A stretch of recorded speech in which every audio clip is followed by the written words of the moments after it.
이제 나는 성령에 매여 예루살렘으로 가는데 거기서 무슨 일을 당할는지 알지 못하노라.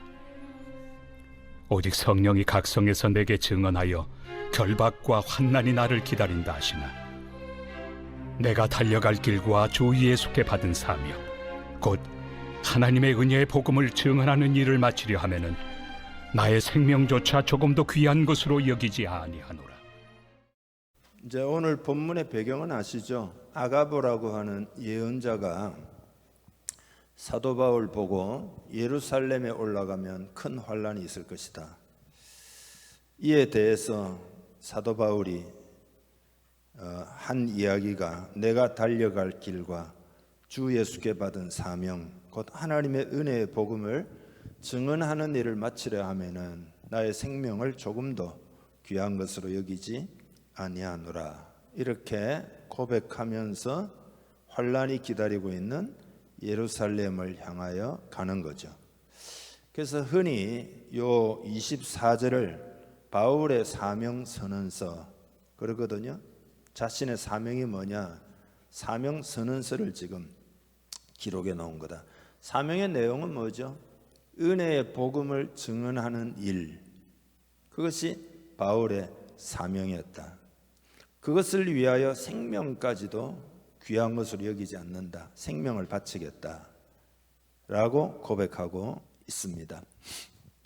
이제 본문은 사도 바울뿐만 아니라 우리도 여러분 이런 정도의 사명을 가진 아주 귀한 그런 존재라는 것을 말하는 것입니다. 그러니까 여러분 주님을 위해 살아가는 삶, 주님을 위해 사는 일, 그 위대성을 꼭 깨달아야 합니다. 그러니까 사명이란 뭐냐 하면 하나님이 인류 구원을 위하여 부름받은 일, 그 일에 부름을 받는 것, 이게 사명이기 때문에, 그죠? 부르신 이 때문이기도 하고 우리가 해야 될 일의 고기성 때문이기도 하고 그건 영광스러운 것이다. 영광스러운 것이다. 그게 크리스찬의 사명이에요. 그러니까 사명이라고 하는 것은 교회 안에서 뭔가를 섬기는 것을 사역이라 그러거든요. 그러니까 그에 비해서 사명은 세상에서 주의 일을 하는 것을 사명이다. 그러니까 사역과 사명 둘 다 하기를 하나님이 감당하기를 원하시고 그것을 위하여 성령을 부어주시는 것입니다. 사명은 영어로 미션이잖아요. 미션. 그런데 이게 원래 의미가 보낸다 그런 뜻입니다. 그러니까 우리는 예수 그리스도를 대신하여 즉 예수의 이름으로 보냄을 받은 것이다. 그게 사명이다. 그러니까 내 아버지께서 이제까지 일하시니 나도 일한다라고 하신 예수님이 뭐라고 말씀하시는가 하면 아버지께서 나를 보내신 것 같이 나도 너희를 보내노라 하셨습니다. 인상을 보니까 여기서 감동이 크게 사실은 와야 되는 부분이거든요. 예수님이 여러분을 보내신다. 그런 이야기입니다. 크게 담아야 합니다. 오라고 부르실 뿐만 아니라 가라. 너희는 가서. 이게 사명, 이게 위대한 거단 말이죠. 예수님이 하신 일은 세 가지입니다. 천국 복음을 선포하시고 가르치시고 치유하신 거죠. 그죠? 영어로 하면 운이 딱딱 떨어지니까 보통 preaching, teaching, healing이라 그러죠. 그 사명은 이 세 가지 예수님이 하셨던 일을 이어가는 거다. 교회가 해야 될 일이 뭐냐? preaching, teaching, healing이다 이거죠. 교회가 뭘 해야 되느냐? 그것을 여러분이 알고 있어야 됩니다. 근데 이런 걸 하려고 하면 내 삶이 조정이 되어야 사명을 감당할 수 있다 이 말이죠. 그러니까 내 삶을 어떻게 살 거냐, 라이프 스타일을 반드시 어떤 조정을 하고 결단이 필요한 부분이다 이거죠. 그래서 이게 조정하는 것이기 때문에 사명이라는 것이 되게 어렵고 무겁고 힘든 것이라고 생각하는 경향성이 있습니다. 그래서 여러분 정말 힘든 부분이 있겠지만 그런 것만 있는 건 아닙니다. 구체적으로 왜 이것을 자꾸 힘들게 생각이 되느냐, 몇 가지 좀 말씀드릴 텐데요. 제일 먼저는 일단 우리가 믿는 은혜의 복음에 대한 확신이 부족해서 그럴 수 있습니다. 우리가 여러분이 믿고 있는 은혜의 복음에 대한 확신이 부족해서. 여러분, 은혜의 복음은 인생 문제와 내세의 유일한 구원의 길임을 확신해야 합니다. 은혜의 복음에 대한 확신이 여러분에게 얼마나 있습니까? 이거 왜 다른 길이 있다고 여러분이 믿고 있습니까? 이것밖에 없다고 정말 믿고 있느냐 이 말이죠. 요즘 신앙을 잃어버리는 사람들이 많은데요. 그 이유가 뭐냐? 결국은 복음의 절대성과 복음의 위대함을 알지 못해서, 정말로는 알지 못해서 그런 거라. 알고 있었다 하더라도 우리도 모르게 세속주의 영향을 받아가지고, 그죠? 그 확신을 잃어버리기 때문에 그런 것이다. 여러분, 세속주의가 뭐죠? 세속주의. 세상이 살아가는 방식, 세속주의, 그 철학이거든요. 세속주의의 생각은 기독교가 성경이라는 허구를, 이 허구다 이거예요. 거짓말이다. 허구를 진리로 가정하고 모든 이성과 증거와 합리에 눈을 감고 있다, 이렇게 생각을 해요. 합리적이지 않다, 이성적이지 않다, 세상의 모든 증거에 대하여 눈을 감고 있는 것이다. 그러니까 왜 믿냐 도대체? 그건 합리적이지 않다, 이렇게 생각하는 게 세속주의예요. 그러나 여러분, 오늘 여러분께 드릴 말씀은 신을 믿는 사람이나 믿지 않는 사람이나 모두 자기 나름의 신념이라는 것을 여러분이 이해하고 있어야 됩니다. 무신론은 합리적이다, 이성적이다. 과연 여러분 그럴까요? 예, 그것도 신앙이에요. 무신론도 신앙이라니까. 그러니까 세속주의는 뭐냐 하면 영혼은 없고 지금 여기 곧 현세만을 강조해요. 행복의 기준이 뭐냐? 현세에서 누리는 경제적인 번영 혹은 물리적인 안락함, 정서적인 만족에다가 두고 오직 그것만을 추구하는 거죠. 이게 세속주의예요. 행복은 이런 데 있다라고 굳게 믿는 신념이다 이거죠. 신앙이다 이거예요. 그러니까 세속주의의 이 영향이 신앙인들에게도 많이 있는 거죠. 그거를 세속화라 그러죠. 여러분, 신앙이라고 하는 것은 있으면 좋고 없어도 상관이 없는 삶, 심지어는 버릴 수도 있는 것이 된단 말이에요. 세속주의의 영향을, 그걸 누룩이라 그랬잖아요, 예수님이. 그죠? 우리의 삶에서 다 빼내야 됩니다. 다 빼내야 돼요. 수십 년 전에 세속주의는 종교라고 하는 것은 이제 점점 더 세상이 발달하기 때문에 다 사라질 것이다, 이렇게 전망을 했습니다. 1966년도에 비틀즈 있잖아요. 레디비 비틀즈, 존 레논이 이렇게 이야기했습니다. 기독교는 사라질 것이다. 점점 줄어들어 자취를 감출 것이다. 논쟁할 필요도 없다. 내 말이 옳으며 결국 옳다고 입증될 것이다. 그렇게 이야기해요. 그러나 여러분, 그 이야기가 공수표가 되고 말았어요. 통계를 내보면 종교인은 늘어나고 무종교인이 오히려 줄어들고 있어요. 사람들은 이 교육 수준이 올라가고 각성하고 그러면 종교는 쇠퇴할 수밖에 없다 생각했지만 그건 속단이었어요. 현실은 여러분 완전히 다릅니다. 무종교인은 점점 줄어들고 종교인이 더 많아지고 있어요.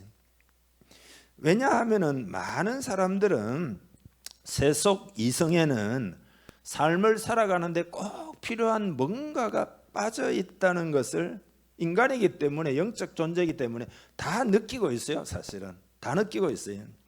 과학만으로는 인간 사회를 제대로 가게 할 수 없다고 느끼고 있다 이 말이죠. 여러분 보세요. 예를 들어 과학이라는 것이 뭐 사랑을 논할 수 있습니까? 과학이라는 것이 무슨 의미를 논할 수 있냐 이 말이죠. 예, 과학이라는 것이.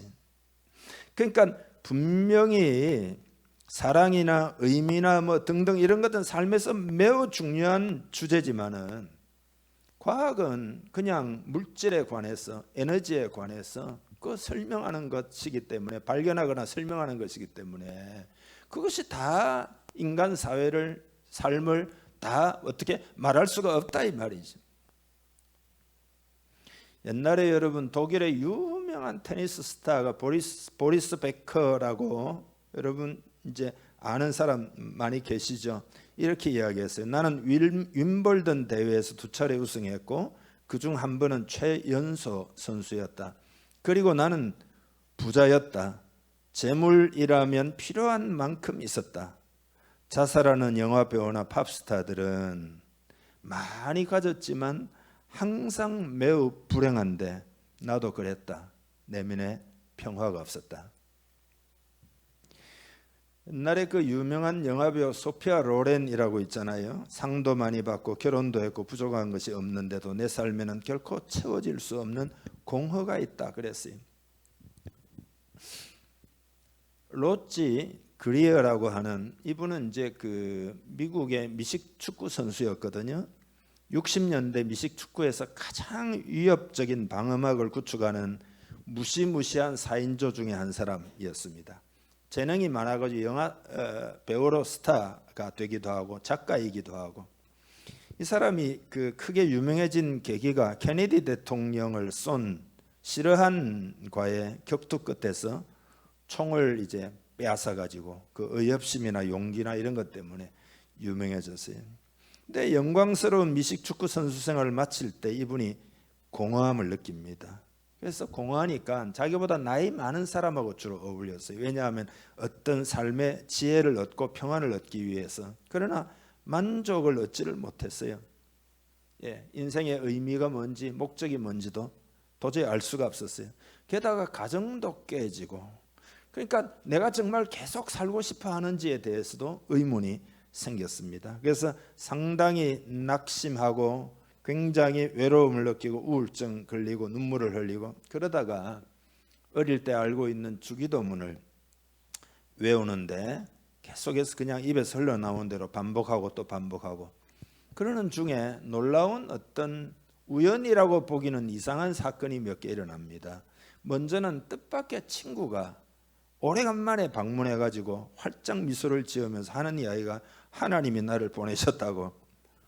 그러니까 이 친구가 누가 보냈다고 하면서 헛소리하지 말라고 이야기를 해요. 그러고는 며칠 후에 비행기를 탔는데 옆자리에 앉은 여자가 자기가 좋아하는 TV 설교가에 대해서 막 열변을 계속 토하는 겁니다. 그러니까 친구 일 때문에 그렇지 않아도 마음이 좀 심란한데 더 마음이 심란해지면서 드는 생각이 뭐 도대체 뭐냐, 온통 왜 이러냐, 이런 생각이 드는데, 그러고 나서 이제 돌아와 가지고 TV를 켜는데 공교롭게도 그 비행기에서 옆자리에 앉은 여성분이 했던 그 TV 설교자가 딱 켜자마자 바로 나오는 거예요. 그리고는 복음에 대해서 영원한 생명에 관해서 설교하는 겁니다. 그래서 그 신기하다 하고는 좀 듣는데 뭔가 속에서 꿈틀꿈틀 하는 거예요. 결국은 주일날에 교회를 향합니다. 그리고 예수 그리스도를 자기 인생에 초대하게 되는데, 그 초대하는 그 순간 희한하게도 낙담되었던 그 우울한 마음이 눈 녹듯 해결이 되는 겁니다. 그리고 허무한 일상이 목적 있는 삶으로 바뀌는 경험을 하게 됩니다. 하나님의 권능이 이 사람의 인생에 들어오신 거죠. 모든 것의 의미가 살아나는 체험을 하게 됩니다. 여러분, 세상이 제공하는 권력과 영광은 모든 것을 덧없게 만듭니다. 사업으로 바쁘든 뭐 여러분이 유명했던 사랑을 많이 받았든지에 상관없이, 그렇죠? 예를 들어 세상에 그것을 딱 놓으면 그 있을 때는 그걸 위해서 정신없이 달려가지만 딱 놓고 나면은 공허함이 고개를 쳐들게 됩니다. 그러니까 이거는 특별히 최고의 자리에 올랐던 사람일수록 더 공허함을 느끼는 거죠. 그 빈자리를 누가 채우냐 이 말이죠. 누가 채우냐. 예수 그리스도밖에 없는 줄 믿습니다. 10계명의 첫째 계명이 하나님만 섬기라는 거 아닙니까? 한마디로 이야기하면 그 왜 이게 첫째 계명이냐? 하나님만이 빈자리를 채우실 수 있기 때문입니다. 모든 것은 이제 하나님이 내 안에 들어오시면 하나님 중심으로 의미가 다 생기기 시작하는 거란 말이죠. 그래서 여러분, 이것이 여러분이 복음을 경험하는 건데, 그렇게 되고 나면 복음을 위해서 살아가지 않을 수가 없습니다. 복음을 만난 사람은 복음을 위해서 살지 않을 수가 없습니다. 그래서 세속 이성에는 뭔가가 빠져 있다, 이렇게 사람들은 느낀다 이 말이에요.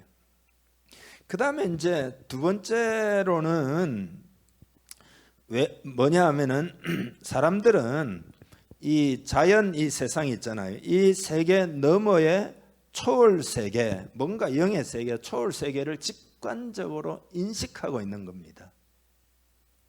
사람들이 뭔가 인식하고 있는 겁니다. 그래서 사람들의 마음에 찜찜함이 있어요. 이 보이는 게 전부인가, 이런 게 있다니까요.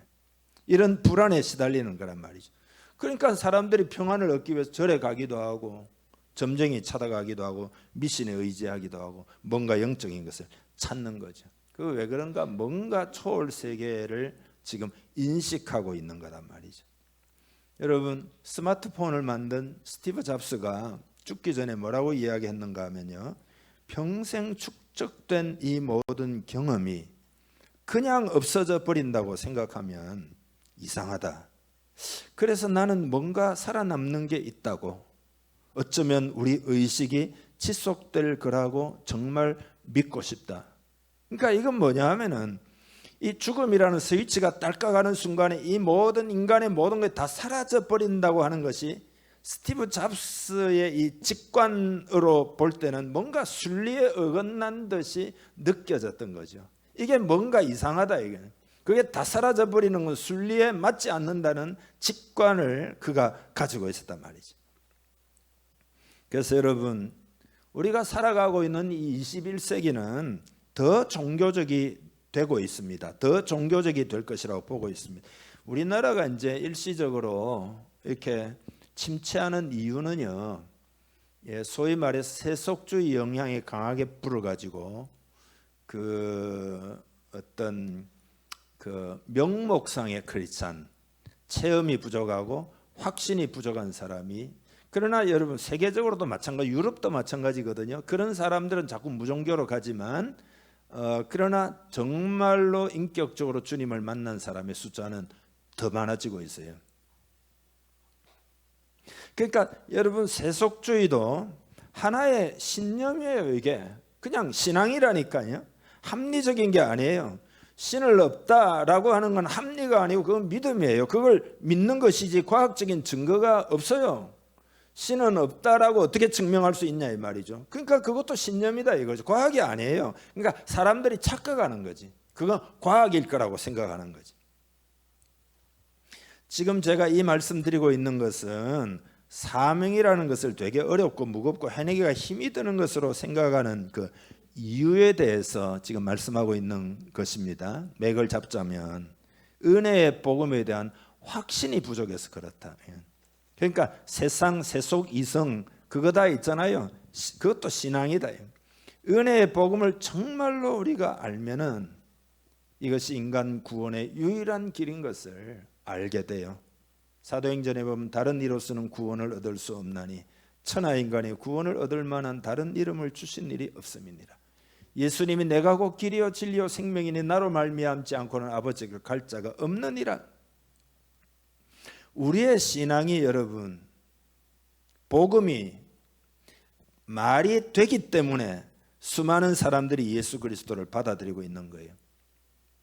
예수 믿는 우리들은 정말로 이 복음이 내 인생을 설명하고 정말로 모든 것을 설명하고 이 통일된 정말로 이 모든 것을 다 이해하고 파악할 수 있도록 만드는 잣대가 되고 말이 된다라고 하는 것을 신앙이 있는 사람들을 다 경험하고 있다 이 말이죠. 인생을 이게 더 잘 확실하게 설명한다는 것을 알아야 합니다. 그리스도인보다 더 큰 확신을 가지고 살아가는 사람 세상에 있습니까? 예, 없습니다. 왜냐하면은 믿음이 없는 불신 세계는 다 어떤 직관적으로 뭔가 찜찜한 거죠. 이게 다인가? 이게 진짠가? 그런단 말이죠.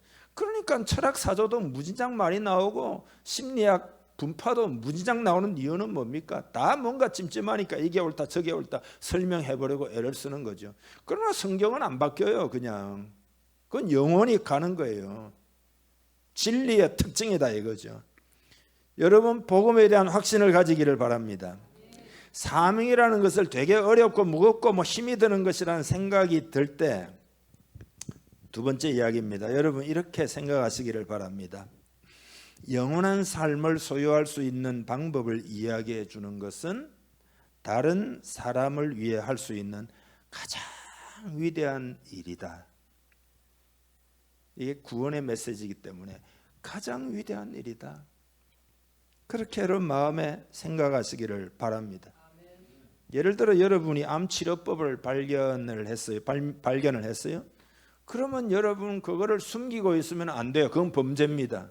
누군가 암에 걸렸어요. 그럼 내가 암 치료법을 알고 이렇게 알려줘야 된다 이 말이죠. 그렇지 않습니까? 가장 좋은 소식을 알고 있고 이것을 나누는 것은 다른 사람에게 베풀 수 있는 가장 큰 친절입니다. 예수를 오래 믿은 사람은 이제 이 중요합니다. 예수를 오래 믿은 사람은 예수 없이 살아가는 삶이 얼마나 절망적인 것에 대한 감이 떨어져 있을 가능성이 높습니다. 하도 예수를 오래 믿다 보니까 예수 없는 삶이 얼마나 절망적인가 하는 것에 대한 감이 떨어져 있는. 세상 사람들이 여러분 만족스러운 삶을 살고 있다고요? 정말 그럴까요? 예, 절대 그렇지 않습니다. 만족도 없을 뿐더러 그냥 두면 그들은 하나님과 영원히 분리되어 살아갈 겁니다. 그러니까 사명이라고 하는 것은 다른 사람들의 운명에 영향을 미치는 거예요. 어떤 직업적인 성취나 성공이나 어떤 목표보다도 더 중요한 거예요. 그리고 우리가 사명을 따라 살아가는 것은 영원히 남는 거예요. 이것이 우리가 사명을 서둘러 수행해야 되는 이유입니다. 세 번째로 은혜의 바다에 빠져보면 사명을 감당하는 것이 힘들다라기보다는 그런 면이 있기는 하지만 그거보다는 더한 것이 정말 행복하다 이거예요. 비유를 들어보면 높은 계단이 있는데 마지막까지 다 올라가면 여러분이 제일 갖고 싶은 뭔가가 거기에 있어요. 뭘까요? 뭐가 제일 갖고 싶으세요? 뭐 어떤 사람은 뭐 자동차일 수도 있고 뭐 맛있는 뭐 짬뽕일 수도 있고 하여튼 내가 필요한 돈일 수도 있고 그냥 심플하게 되게 배가 고파요. 근데 거기 계단 쫙 올라가면 진짜 맛있는 뭔가가 있다. 그러면 계단이 높다고 해서 그걸 포기하겠냐 이 말이죠. 포기할래야 포기할 수 없는 거라 이 말이죠. 은혜의 복음을 증언하는 것은 쉽게 비유하자면 그런 거다 이 말이죠. 쉽게 포기할 수 있는 그런 게 절대 아니라 이 말이죠. 열매의 단맛은 사실은 이루 말할 수가 없습니다. 모든 힘든 것을 전부 커버할 수 있는 그게 사명을 감당하는 거라 이 말이죠. 사명을 감당하는 거. 여러분 인간은 보람과 의미와 목적이 있어야 행복해요. 여러분 복음을 위해 살 수 있다는 것이 얼마나 큰 행복인지 깨닫기를 바랍니다. 흔들 수 있는 깃발이 있다. 부를 노래가 있다. 이걸 얼마나 기뻐해야 될 일이냐 이 말, 감사해야 될 일이냐. 어떤 사람은 또 이래요. 바울 같은 사람이니까 그렇게까지 한 거지. 스페셜한 어떤 사람만 갈 수 있는 길이지. 여러분 이게 다 속는 이야기입니다. 예, 거기 속지 마시기를 바랍니다. 물론 사람마다 그 올라가야 하는 계단의 길이가 다 다릅니다. 누구나 바울처럼 뭐 아주 높은 데까지 가야 하는 것은 아닙니다. 은혜의 복음으로 사는 사람들의 모습도 다르고 그 결과도 다르고 올라가야 될 그 계단의 길이도 다 다르고 사람들은 보통은 천편일률적으로 다 그 계단을 다 올라가야 된다라고 생각합니다. 그러나 하나님이 우리를 아시기 때문에 우리에게 가장 합당하고 좋은 길을 계획에 놓으신 줄 믿으시기를 바랍니다. 내가 할 수 있는 일을 하는 거죠. 중요한 것은 마음이에요. 마음. 그래서 24절에 보면은 생명조차 귀한 것으로 여기지 않는, 이게 마음이잖아요. 마음이 되면 다 감당할 수 있게 되어 있어요. 왜냐하면은 사명을 감당하고 살아가는 것이 우리의 본성과 어울리기 때문입니다. 하나님이 그렇게 만드셨기 때문입니다. 또 그렇게 살아가면 성령님이 우리 안에 기쁨을 주시기 때문입니다. 힘도 주시고 보람도 느끼고 그런 거란 말이죠. 70인 전도대를 파송했더니 돌아와가지고 다 뭐라고 그럽니까? 기뻐하며 돌아와 이르되 주여 주의 이름으로 귀신들도 우리에게 항복하되이다. 그 기쁨을 무엇으로 비교할 수 있겠냐 이 말이죠. 또 사명을 감당하면 주님이 함께 하시는 것을 체험하게 돼요. 마태복음 28장에 보면 내가 너희에게 분부한 모든 것을 가르쳐 지키게 하라. 볼지어다 내가 세상 끝날까지 너희와 항상 함께 있으리라 하시니라. 사명을 감당하는 사람은 하나님이 함께 하신다는 것을 계속 체험하기 때문에 더 감당하게 되고 더 감당하게 되고 더 감당하게 되는 거예요. 그러니까 사도행전을 볼 때 바울은 진짜 엄청 고생했구나, 그런 관점에서만 보면 안 됩니다. 여러분, 그게 아니에요. 바울이 그 일을 이루기까지 하나님이 그를 얼마나 함께 하시고 그에게 얼마나 길을 인도하시고 이런 걸 보아야 되죠. 사람들은 자꾸 인간의 관점으로 사람이 한 수고와 열심을 보기를 좋아하지만, 그러나 바울의 위대함이 아니에요. 여러분, 바울이 변화된 것도 하나님이 하신 거고 그를 거기까지 인도한 것도 하나님. 관점을 바꿔야 됩니다. 하나님이 그렇게 할 수 있도록 힘주시고 은혜를 주신 거단 말이죠. 나의 나된 것은 하나님의 은혜로라 그랬잖아요. 그럼 바울이 그렇게 고백하지 않습니까? 저도 그렇게 고백할 수 있고 아마 여러분도 그렇게 고백할 수 있겠죠. 마음이 중요한, 마음을 먹으면 하나님이 인도하십니다. 바울이 한 게 아니에요. 누가 한 거예요? 하나님이 하신 것입니다. 하나님이 은혜 주신 것입니다. 그게 사명이에요. 성경에 보면은 찬양에, 아까 성경이 아니고 아까 우리 찬양 뭐 불렀죠? 내 주 하나님 넓고 큰 은혜는, 그러면서 은혜의 바다로 내 마음껏 저어가라 그랬잖아요. 은혜의 바다가 얼마나 헤엄치기 좋은 곳인 줄 여러분 마음에 깨닫기를 바랍니다. 사람들은 하나님의 진심을 잘 모릅니다. 그래서 하나님의 사랑을 잘 모르죠. 얼마나 은혜로 일을 하게 하시는지 그 마음을 알면은, 그래서 하나님이 우리의 마음을 수정해 주고 싶어 하십니다. 그게 아니야, 이 길은 너무 좋은 거야, 정말로 하나님이 여러분에게 권면하는 내용입니다.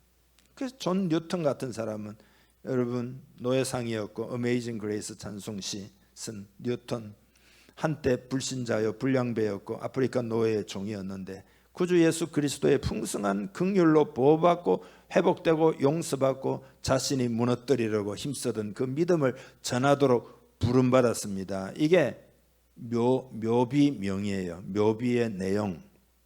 그러니까 이건 뭐냐 하면은 정말 은혜의 삶, 그 은혜를 전하는 삶, 그 행복을 발견했다는 이야기잖아요.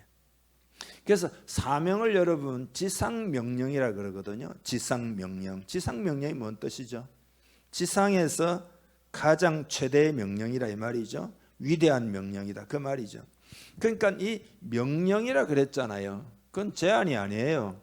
여러분이 그렇게 살면 좋아 이런 게 아니에요. 선택할 수 있는 게 아니고 반드시 해야 하는 겁니다. 명령이에요. 그리고 이거는 영광스러운 겁니다. 하루라도 지쳐서는 안 된단 말이죠. 예수님도 때가 아직 낮음에 나를 보내신 이 일을 우리가 하여야 하리라. 밤이 어리니 그때는 아무도 일할 수 없느니라. 기회 있을 때 해야 된다.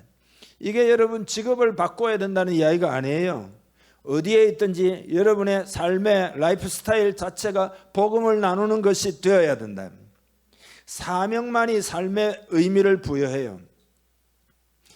윌리엄 제임스라는 사람은 우리 삶을 가장 잘 사용하는 방법은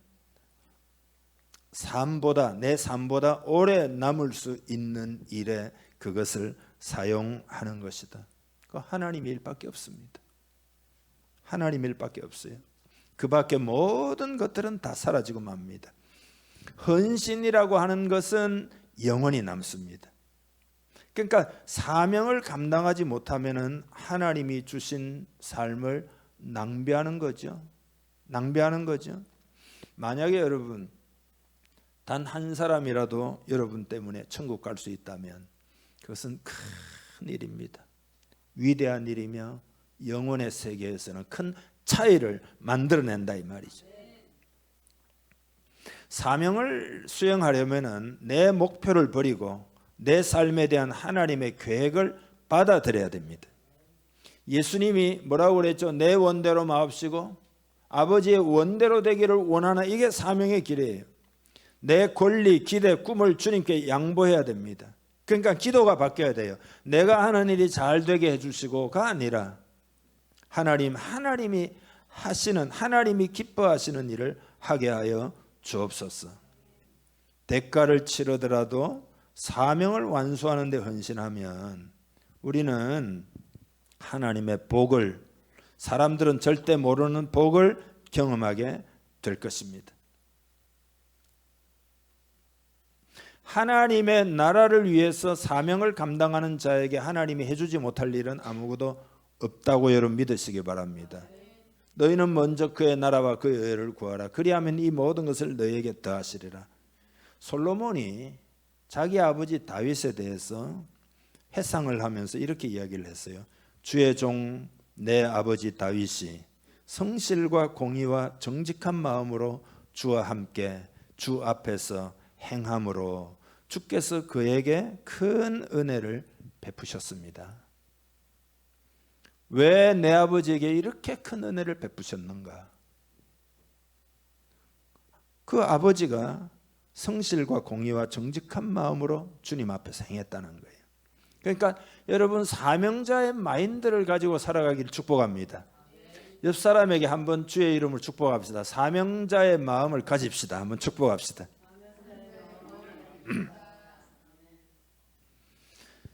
하나님의 나라가 확장되는 것 있잖아요. 여러분 이렇게 개념을 가지는 게 좋을 것 같습니다. 예를 들어 단 한 사람만이라도 은혜의 복음을 알게 됐다든지, 혹은 어떤 열매를 나 때문에 맺게 됐다든지, 혹은 은혜 쪽으로 조금 더 왔다든지 하면은 하나님의 나라가 진행되고 있는 겁니다. 여러분 아멘이시죠? 그래서 우리는 그것을 볼 줄 알아야 됩니다. 관심이 있으면 하나님 나라가 계속해서 앞을 향하여 가고 있는 것을 보게 됩니다. 그때 여러분은 기뻐하기를 바랍니다. 감사하기를 바랍니다. 찬양하기를 바랍니다. 그러면 하나님 나라가 더 확장되고 더 확장되는 거예요. 그래서 우리는 그런 것들을 보면서 의샤해야 됩니다.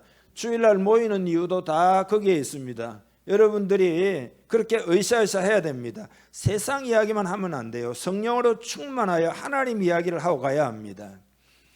사명자로 사는 가장 자연스러우면서도 좋은 파워풀한 방법이, 여러분 이게 자꾸 잘 안 되는데 자꾸 이야기하니까 힘만 듭니다. 그렇게 생각하지 마시고 한번 생각해 보세요. 사명을 감당하는데 가장 자연스럽고도 파워풀한 방법이 뭐냐? 그게 소그룹입니다. 소그룹. 소그룹으로 여러분 세상에는 많이 모이죠. 카페에서도 모이고 뭐 무슨 단체를 구성해 가지고 동호회로 모이고 다 소그룹이잖아요. 거기는 모임 만들어 놓으면 꼭 참석하는 사람 있죠. 그 왜 그러냐면 인간의 본성상 이게 자연스러운 거죠. 자연스러운 거죠.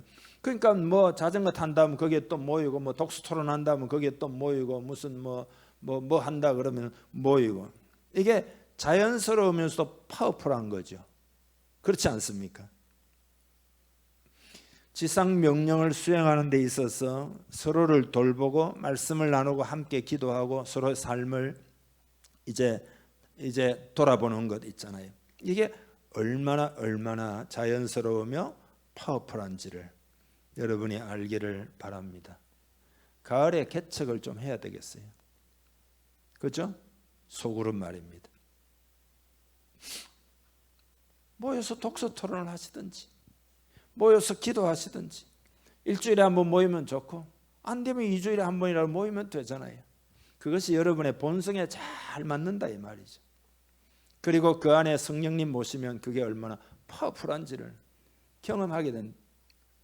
그게 사역의 방법이에요. 자연스러우면서도 힘이 있는 방법이단 말이죠. 마지막으로 사명자는 여러분 하늘에서 반드시 상을 받습니다. 두 성경 구절을 마지막 보고 말씀 마치겠는데요. 전도서 12장 3절 읽어보죠. 지혜 있는 자는 궁창의 빛과 같이 빛날 것이요 많은 사람을 옳은 대로 돌아오게 한 자는 별과 같이 영원토록 빛나리라. 아멘. 하늘 스타 된다 이 말이죠. 쉽게 이야기해서.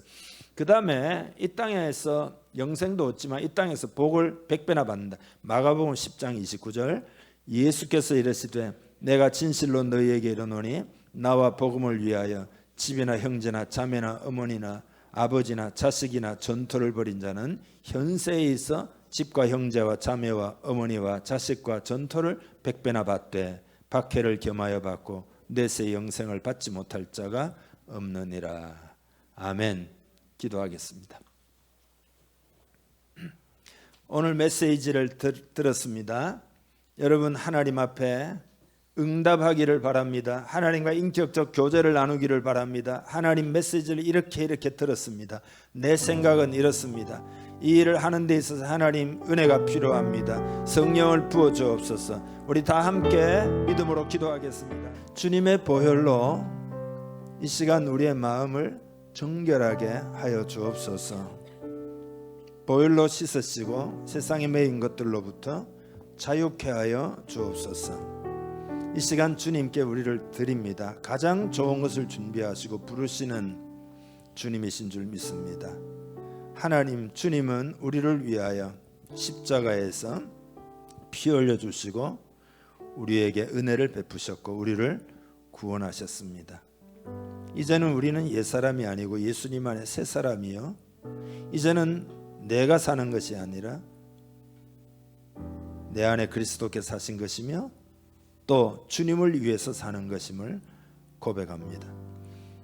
그리고 영혼을 알게 하셨고 영혼을 위하여 투자하고 상급받는, 영생뿐만 아니라 큰 상을 받는 그런 인생이 되게 하신 것을 감사하고 감사합니다. 사명자의 마인드로 보람을 느끼고 그리고 마음의 기쁨과 하나님이 역사하시고 변화시키시고 함께 하시는 은혜들을 체험하며 사는, 그래서 이 세상의 것으로 말미암아 허무함으로 끝나는 것이 아니라 영원한 영혼을 위한 그런 놀라운 삶 살게 하여 주옵소서. 하나님 이를 위하여 십자가의 은혜를 주셨고 또 이 시간에는 하나님의 영을 부어 주옵소서. 능하게 하시옵소서. 능히 감당하도록 하나님은 전략도 주셨고 할 수 있는 힘도 주시고 성령을 부어주시고 은사를 주시고 힘을 주시고 필요를 채우시는 줄 믿습니다. 믿음으로 신뢰하며 나아갈 때 내 삶에 새 역사가 일어나기를 원합니다. 이것이 성도의 삶이구나, 이것이 진정으로 복된 삶이구나 체험하는 우리 공동체 되게 하여 주옵소서. 일시적으로 있는 여러 가지 어려움과 시험과 환난에 낙심하지 않도록 하나님 붙들어 주시옵소서. 우리의 것을 내려놓고 하나님의 예비하신 삶을 살도록 과정을 겪게 하셨사오니 하나님의 그 좋으심 선하심을 결코 의심하지 말고 우리 자신을 이렇게 주님께 드리기를 원합니다. 주여 인도하시옵소서. 복되게 하시옵소서. 승리하게 하시옵소서. 세상을 위하여 바친 삶은 될 수도 있고 안 될 수도 있으나 하나님을 위하여 드린 삶은 반드시 하나님이 책임져 주시는 줄 믿습니다. 그 약속을 신뢰하고 오늘부터 결단하여 믿음의 길을 걸어가게 하시옵소서. 성령을 충만히 부어 주시옵소서. 하나님 아버지 피로를 채우시기를 원합니다. 삶의 결단을 할 때 오늘부터 우리의 삶에 묶여있는 것들이 다 풀리게 해주시고 막혀있는 것들이 열리게 해주시고 돌파가 되게 하시고 전진하게 하시기를 간절히 원합니다. 그렇게 되기를 축복하며 예수님의 이름으로 기도하옵나이다. 아멘.